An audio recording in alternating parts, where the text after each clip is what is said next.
When we think of a sustainable, ideal future, we might be thinking about renewable energy, smart systems, which are providing us with everything we need, electrical cars, just an overall digitalized world, taking care of all our problems. Unfortunately though, it is not that simple. Hello everyone, welcome to Neglected Sustainability, where we talk about forgotten issues in the sustainability debate.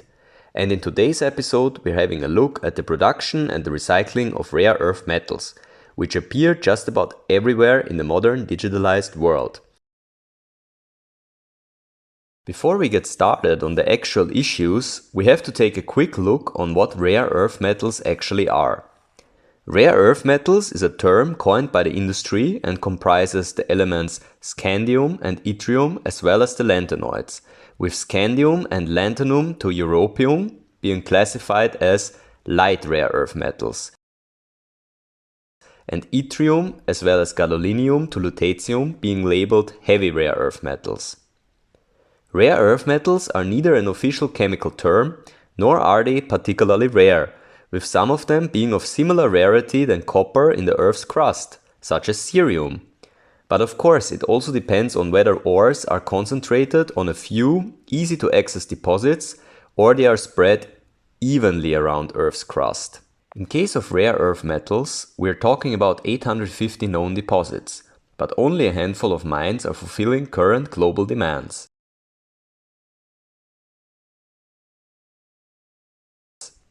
Even though ore availability is secured for the foreseeable future, development might accelerate and some rare earth metals, such as europium, could become rare in just a few decades. But why do we even have to talk about rare earth elements and a digitalized future in one breath? Rare earths are for example used in industrial and automobile catalysts, in alloys, and most importantly in magnets. The latter of which are of high importance for electrical vehicles and wind power plants. But the use of rare earth elements doesn't stop here. They are of particular importance for displays due to their use in light-emitting phosphors. Believe it or not, there are also more ordinary uses, such as cerium in firelighters or lanthanum in chargeable batteries. The US Geological Survey states that substitutes are generally available but are less effective. So let's talk about the production of rare earth elements. In 2023, over 69% of the 350,000 ton of rare earth production was mined in China, with the mine at Bayan Obo being the biggest mine. However, a significant proportion of the ore from China is mined in China's southern provinces. The extent of this production is essentially unknown. The production here is often small-scaled, which increases environmental impact of this production. The second largest producer with a 2023 share of about 12% is the US, followed by Myanmar with around 11% of global production.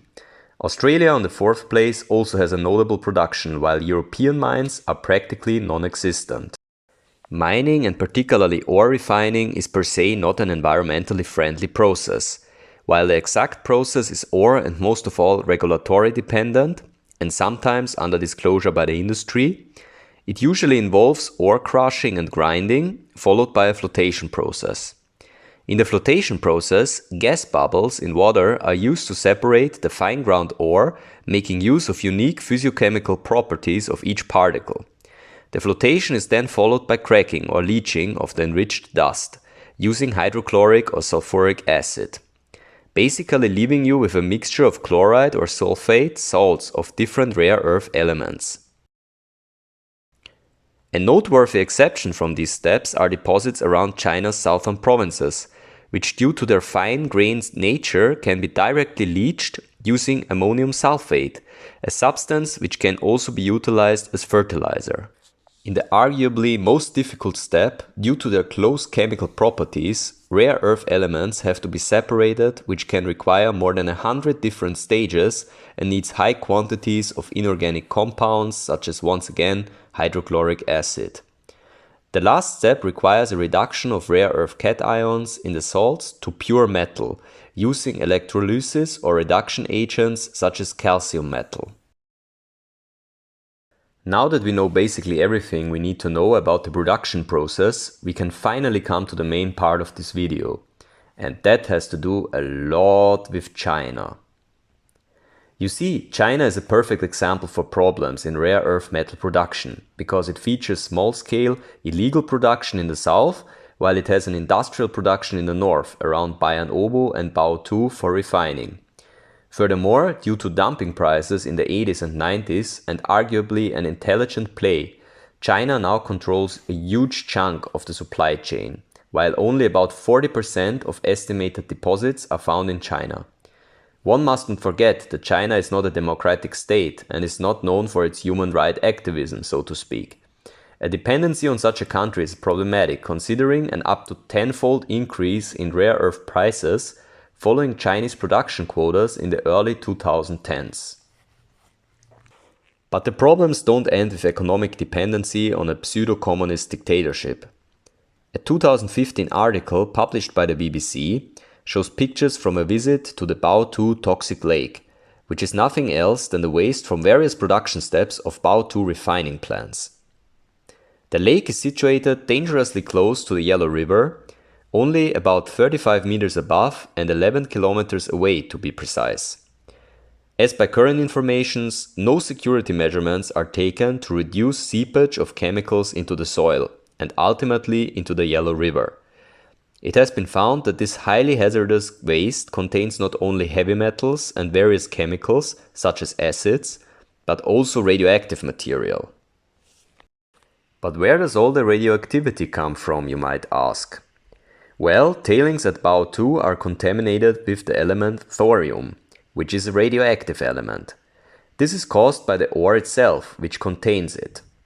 Contents can reach up to 30% thorium in Australia, causing significant concern in affected residents.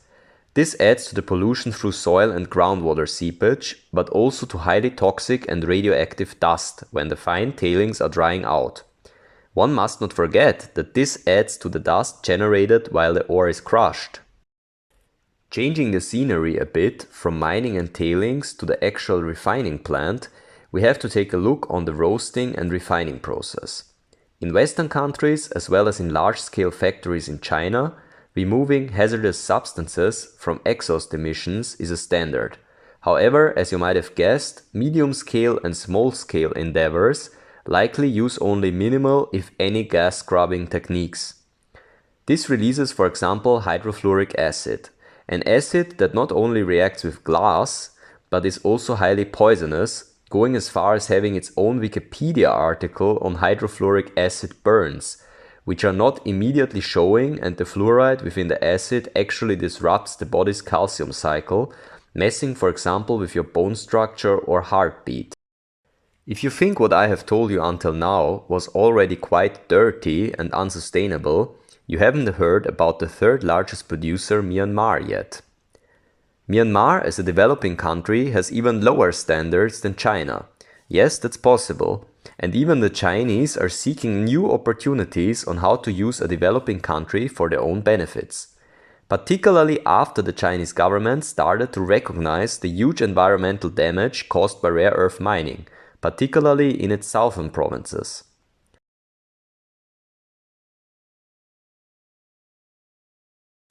Remember these unofficial, illegal, small-scale mines I was talking about earlier?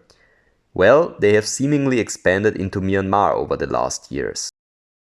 A recent 2022 investigation launched by the NGO Global Witness found that a massive expansion of illegal mining businesses into the Myanmar-China border region, Kachin, has been taken place. This was mainly driven by Chinese rare earth metal refining companies seeking for cheap sources of heavy rare earths to process. You see, while light rare earth elements are more common in the north, heavy rare earth elements are more common in the south of China. The huge environmental degradation, in particularly by poisoning the waterways, by directly leaching metals from ore using ammonium sulfate, among other chemicals, has led the Chinese government to try and reduce illegal mining on its territory. This in turn has led illegal miners across the border into Myanmar. Kachin, the border region in which most of the mining is taking place, used to be a region dominated by dense mountainous subtropical forests and diverse ethno-linguistic groups. Nowadays, violent militias rule, which are threatening everyone who stands up against environmental damages done by mining. The money from the mining operations in turn also finances Myanmar's military junta. Residents, on the other hand, have to fight with several health problems, such as osteoporosis. A community leader told Global Witness that, I quote, "Both the land and the people are ruined, since also harvests are now poisonous and no longer edible." A 2023 remote sensing study has found that indeed no signs of remediation or reclamation of mine sites in the region is taking place. Investigative journalists, both from Global Witness and the Associated Press, have uncovered several companies which are using Myanmar's rare earth metals indirectly, for example in magnets.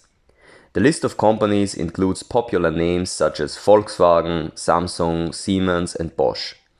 When asked about this, some companies such as Volkswagen choose not to reply, while others are eager to declare how only recycled rare earth metals were used in their products. So what about recycling, you might ask? I'd like to calm you, but from the available data it seems that these were simply attempts of greenwashing. In 2011, for example, it was estimated that only 1% of all rare earth metals were actually recycled. While more recent numbers are not available, the US Geological Survey states that only limited quantities of rare earths from batteries, permanent magnets and fluorescent lamps are actually recycled. This fact is of no surprise when we consider that recycling processes are currently not efficient enough to be of economical viability. Of course, this raises the question, what options are there for rare earth metal recycling and recovery anyways? In general, recycling from e-waste by using landfills, so-called urban mining, is a possible future way to a circular rare earth economy. The current insufficient process used is similar to the leaching process earlier discussed at the mining section. It has to be emphasized, however, that even from this recycling process, hazardous solid waste gets created which has to be correctly disposed of. And you all know how this is done all around the world. A possible solution to this problem might be bioleaching, a novel process that uses microorganisms for metal recovery. For example, an organism with an absolutely unspellable name achieved a recovery rate of 95% from copper on wire boards, demonstrating the potential of microorganisms for metal recovery in the future. For now, however, we might be able to use the unsustainable nature of our economy to our advantage. A study from 2021 highlighted the potential for rare earth metals from secondary sources, including red mud waste from aluminium production, coal ash and phosphogypsum, which is created during fertilizer production. The authors calculated that even at low recovery rates from these materials, the global demand for rare earth elements could be fulfilled. However, the authors highlight that these materials might not be available at the place of actual rare earth utilizing manufacturing, which can be considered a general problem for material recovery from waste products. Apart from the economic dependency of the whole digitalized world on Chinese rare earth manufacturing, it is likely that the recovery of old mine sites and the ecosystems in China and Myanmar will take immense effort and time. As Chinese officials were quoted, a cleanup in Jiangxi province would cost up to $5.5 billion. So this brings me already to the conclusion of this video. All studies which I have read agree that rare earth metals are crucial for renewable energy and electrical vehicles, mainly due to magnets used in generators or electrical motors. However, they are also an integral, practically non-replaceable part of nearly all electrical devices. Therefore, we can conclude that technical solutions to sustainability issues will always have to face rare earth metals used in various components. If you have a suggestion or idea for another overlooked sustainability issue you would like to know more about, leave me a comment and I will have a look at it. See you next time.